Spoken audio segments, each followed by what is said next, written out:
Tapos yung resolution po of support sa presidente na binigay po ng majority of the members. Basically, dinner, saka present po yung resolution, konting kwentuhan, then about an hour, tapos kanya-kanyang uwi na po.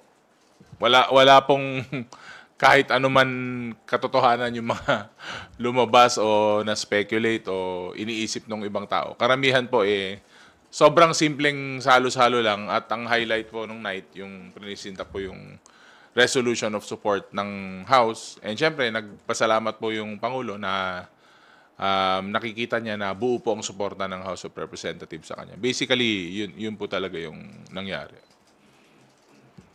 So, sir, kung hindi po napag-usapan dun sa dinner yung tungkol po sa impeachment kay VP Duterte, kayo na lang po yung tanungin ko, ano po ba yung opinion niyo po given na may pangalawang